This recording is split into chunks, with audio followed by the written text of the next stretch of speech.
एक ऐसी घटना जिसने न सिर्फ ढेरों सवाल खड़े किए बल्कि देश भर के मेडिकल एस्पिरेंट्स की सालों की मेहनत पर एक बहुत बड़ा प्रश्न चिन्ह लगा दिया। चलिए सीधे इस मुद्दे में उतरते हैं। ये आंकड़ा देखिए, 2 से 5 लाख रुपए। सीबीआई की जांच के मुताबिक ब्लैक मार्केट में इस लीक्ड क्वेश्चन पेपर के लिए यही कीमत चुकाई गई थी। मतलब एक नेशनल लेवल एंट्रेंस एग्जाम जिसके लिए बच्चे दिन रात एक कर देते हैं, उसकी कीमत इस तरह से लगाई गई। ये सच में चौंका देने वाला है। और इस पूरे स्कैंडल का दायरा देखिए, लगभग 22.79 लाख। ये कोई छोटा मोटा नंबर नहीं है। ये उन सभी सच्चे और मेहनती स्टूडेंट्स की संख्या है जिन्होंने इस साल पूरी ईमानदारी से एग्जाम दिया था। एक छोटी सी सिक्योरिटी चूक ने इन सभी लगभग 23 लाख छात्रों के भविष्य और उनके हार्डवर्क पर पानी फेर दिया, एक झटके में। इस स्कैंडल का इंसानी असर कितना गहरा है वो इस कोर्ट से महसूस किया जा सकता है। दिल्ली की एक एस्पिरेंट वामिका का कहना है कि वो अब पूरी तरह से थक चुकी हैं। लगातार पढ़ाई और प्रेशर आखिरकार इंसान को तोड़ ही देता है। एक छात्र के लिए जिसने अपना सब कुछ दांव पर लगाया हो, अचानक सब कुछ रद्द हो जाना कितना पेनफुल होता है, ये इन शब्दों में साफ झलकता है। ये आवाज सिर्फ एक स्टूडेंट की नहीं है बल्कि देश के लाखों निराश एस्पिरेंट्स की स्थिति को बयान करती है। पहला हिस्सा, नीट 2026 कैंसिलेशन, एनटीए का ऐलान। और ये इस बात को बेहतरीन तरीके से दर्शाता है। एनटीए ने बाकायदा ऐलान किया कि 3 मई को आयोजित नीट एग्जाम को रद्द किया जा रहा है। इस ऑफिशियल डॉक्यूमेंट के सामने आने से यह बिल्कुल पक्का हो गया था कि एग्जाम में इरेगुलरिटीज हुई हैं। अब फेयर सिलेक्शन के लिए नए सिरे से एग्जाम करवाना ही एकमात्र रास्ता बचा था। अब अचानक एग्जाम कैंसिल होने से सबसे पहला सवाल तो रजिस्ट्रेशन और फीस का ही उठता है। ऐसे में एनटीए द्वारा सामने आई जानकारी थोड़ी राहत देने वाली जरूर थी। उन्होंने क्लियर किया कि पहले जमा की गई सारी फीस रिफंड कर दी जाएगी और जिन बच्चों ने पहले फॉर्म भरा था उनका रजिस्ट्रेशन ऑटोमेटिकली नए एग्जाम के लिए कैरी फॉरवर्ड हो जाएगा। यानी दोबारा फॉर्म भरने की कोई हेडेक नहीं और एनटीए अपने इंटरनल रिसोर्सेज से ही इस रीटेस्ट को कंडक्ट करेगा। दूसरा हिस्सा, परीक्षा का विश्लेषण। पेपर आखिर था कैसा? अगर फिजिक्स, केमिस्ट्री, बॉटनी और जूलॉजी का ओवरऑल सिलेबस डिस्ट्रीब्यूशन देखा जाए तो क्लास 11वीं का हिस्सा लगभग 47.8% था, जबकि क्लास 12वीं ने 52.2% हिस्सा कवर किया। डेटा से यह साफ पता चलता है कि पेपर बनाने वालों ने दोनों सालों के सिलेबस को काफी बैलेंस तरीके से बांटा था, जिससे हर टॉपिक को ऑलमोस्ट बराबर का महत्व मिला। एकदम वेल राउंडेड अप्रोच थी। अब इस स्लाइड के बारे में जो सच में बहुत दिलचस्प बात है वो ये है कि इन सब्जेक्ट्स का स्पेसिफिक डिफिकल्टी लेवल कैसा था। देखिए, फिजिक्स इस बार सबसे मुश्किल और लंबा सेक्शन था जिसमें न्यूमेरिकल्स ने काफ़ी लंबा वक्त लिया। वहीं दूसरी तरफ बायोलॉजी काफ़ी आसान और पूरी तरह से एनसीईआरटी पर आधारित थी, जो कि स्कोरिंग साबित हुई।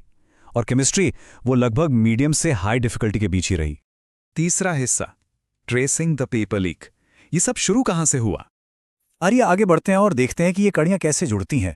यहाँ एनटीए के बड़े बड़े दावों और असल सच्चाई के बीच एक बड़ी भारी आयरनी देखने को मिलती है।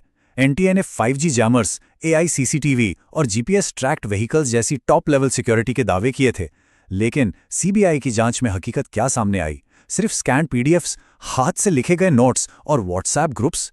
मतलब इतने हाई टेक सिस्टम को बिल्कुल बेसिक और लो टेक तरीकों से धोखा दे दिया गया। कोई सोच भी नहीं सकता था।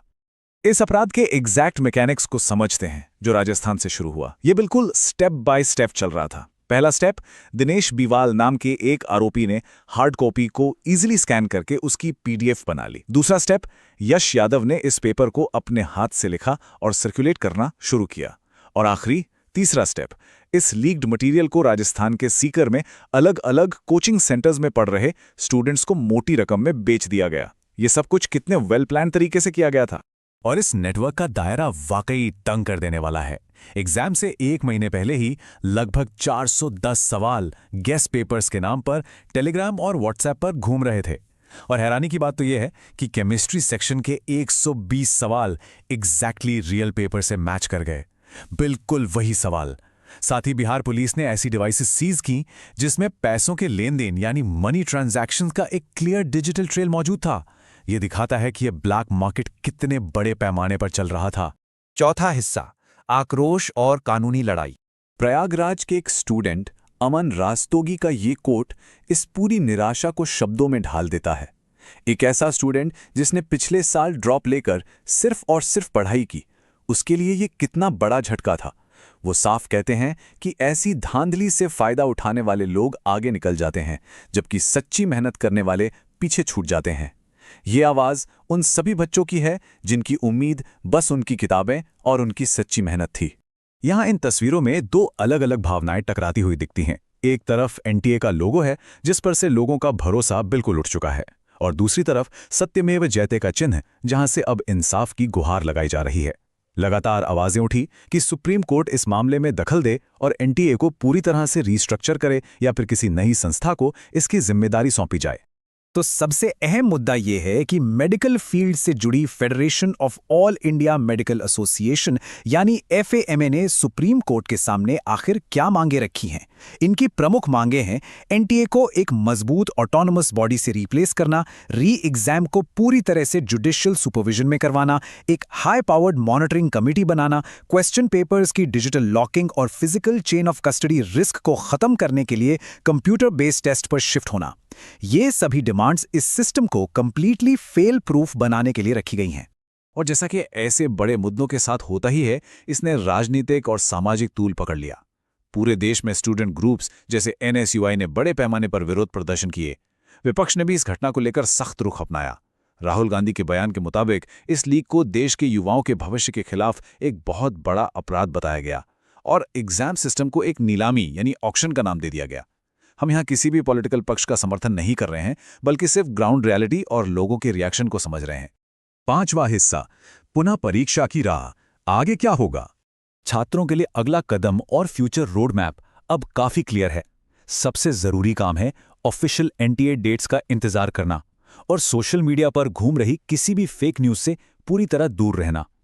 एडुकेटर्स का यही मानना है कि लगातार एनसीईआरटी का रिवीजन करते रहना चाहिए ताकि फ्लो ना टूटे। और हाँ, इस डिले की वजह से MBBS, BDS और यहां तक कि एम्स की काउंसलिंग प्रोसेस में रुकावट आना तय है, क्योंकि CBI इन्वेस्टिगेशन और री एग्जाम दोनों में ही लंबा वक्त लगने वाला है। इस चर्चा के अंत में एक आखिरी और काफी चुभने वाले सवाल पर आते हैं। जब एक देश का सिस्टम उन्हीं स्टूडेंट्स को फेल कर देता है जिनके भविष्य के लिए वो बनाया गया था, तो उस टूटे हुए विश्वास को वापस बनने में आखिर कितना लंबा वक्त लगता है? ये सिर्फ एक एग्जाम कैंसिल होने का मसला नहीं है, ये पूरे एजुकेशन इकोसिस्टम की ट्रांसपेरेंसी पर एक बहुत गहरा प्रश्न है। इस पर जरूर गौर कीजिएगा। इस विश्लेषण के साथ जुड़े रहने के लिए बहुत बहुत शुक्रिया।